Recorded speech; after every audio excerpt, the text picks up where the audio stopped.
Yes, my name is Jutta Caverzan and I'm 78 years old.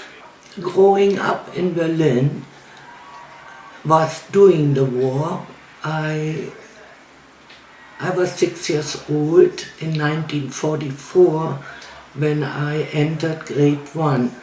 It was during the war with bombing going on, but not so intensive than the last couple of months of 44. So we had daily interruptions, going to the shelter, under the table. Whenever the warning came, the siren, we had to go one by one into the basement, or if the time was too short, just stay under the table in the classroom. So it was a big interruption of grade 1. Put a few kids in the carriage and a few on the side and run to a bunker which was built for that purpose as shelter. And they had 2 more bunkers around it, so it would fool the fighters where there were people in or not. So luckily we only had one hit where the bunker was a little bit swaying, but everybody survived. And those were the last days in 44 till early 45. After 45, they were at the worst. You couldn't find enough food. And my mother, that's why I say she was a strong person. She went by train, the only train maybe which was running to the outskirts. It took a day and a half, and tried to gather maybe some potatoes or beets and bring it home. So she would carry it.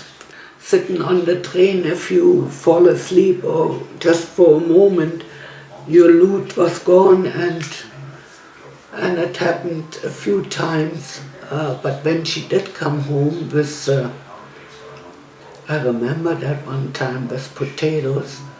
Oh God, we ate till we was so good to fall asleep with a full stomach, you know. We never had enough food.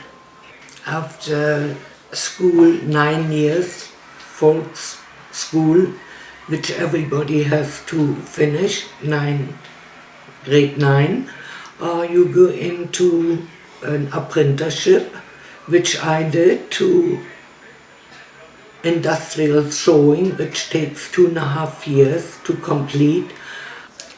Well, I come from a family of 7 children, and my mother was terribly ill in some of the years, and she was not with us at home for 1.5 years.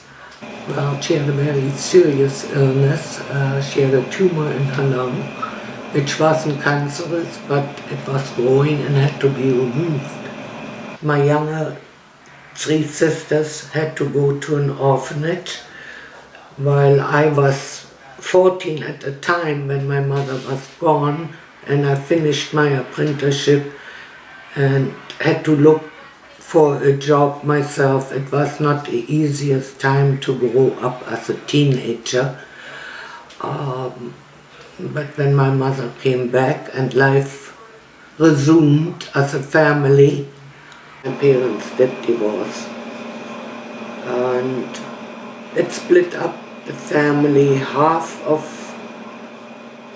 my sister and brothers sympathized with my dad, and the rest of us with my mother.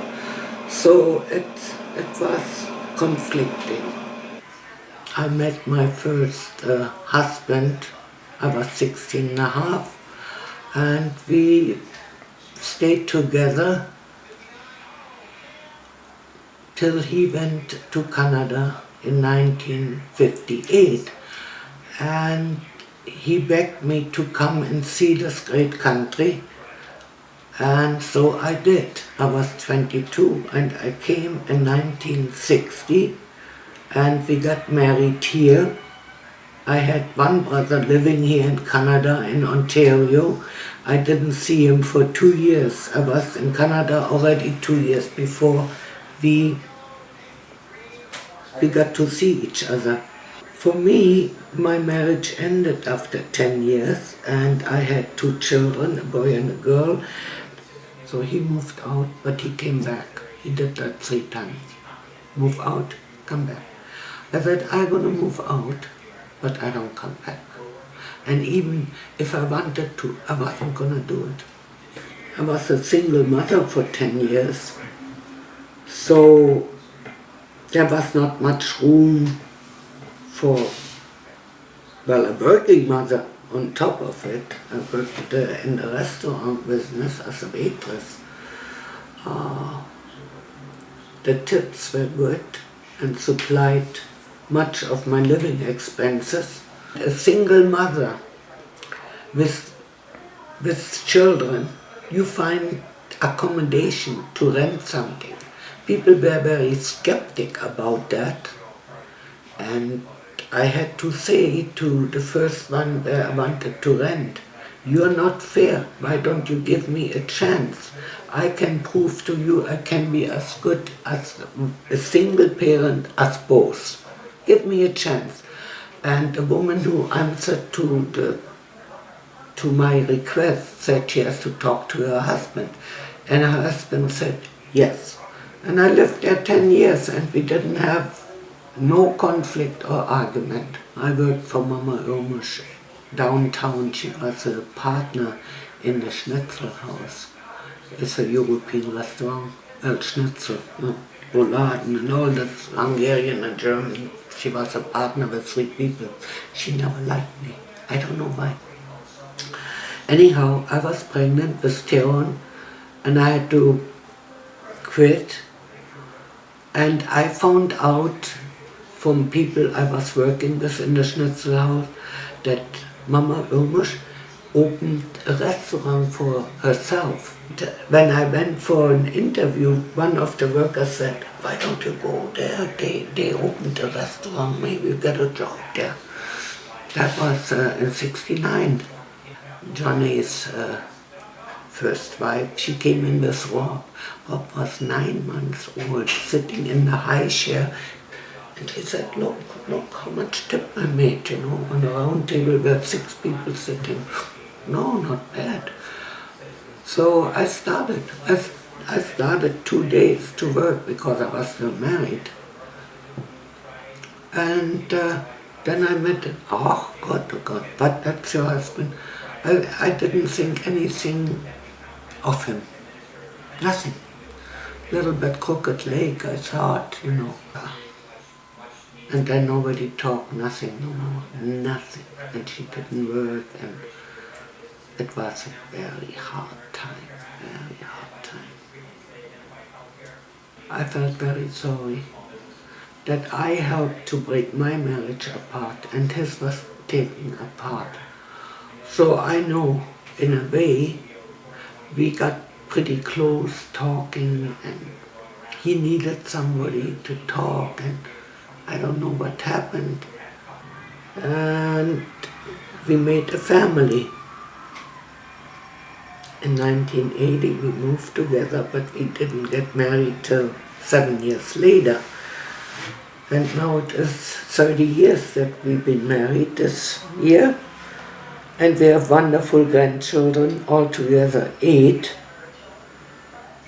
And already 3 great-grandchildren. It's a blended, mixed family, but we love each other, we respect each other, and we all get along. In 1989, I had a diagnosis of inflammatory breast cancer.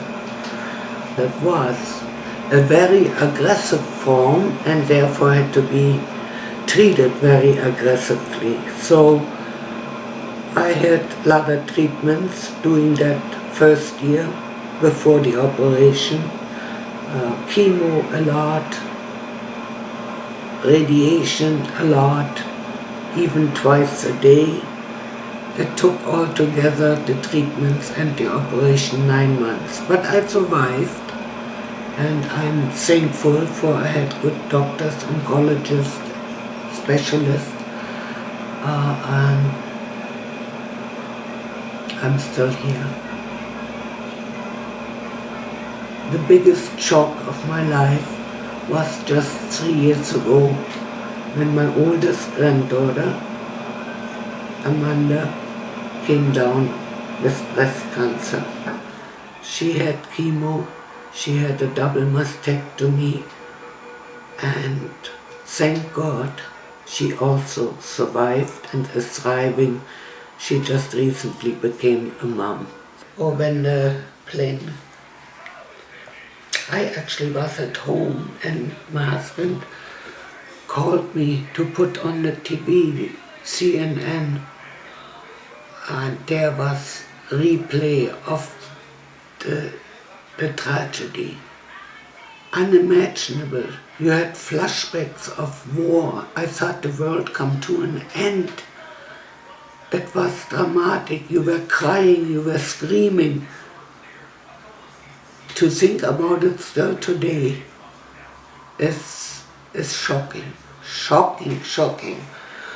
And if you went through a war, double so, because it impacts you. You have really flashbacks from the time when you were younger. It was easier to take. You had a parent with you and their protection. But now as an adult and having a family and children, the fear of what could happen, unimaginable. We called it the Iron Curtain. We could not freely access the rest of Germany without going first through the Russian sector. And they put restrictions on which were sometimes unbearable. And you couldn't see your relatives if they lived in the east, in that sector of the Russians. And that went on for the longest time, till '89 when they built a wall. And now when you think politics, they're talking about walls. People want to build walls to keep people in or out, which proved doesn't work. And still they don't give up and they do that. The Olympics, it was special. It had its pitfalls. We didn't have enough snow. Some other years we had plenty, but for 10 we could have had more. And we did give a good show. We were on the world stage and it was appreciated. The people, the streets were full of people and everybody was friendly. We need that time again. It put us closer together, bond. Not just your family, but everybody. And that's what freedom is.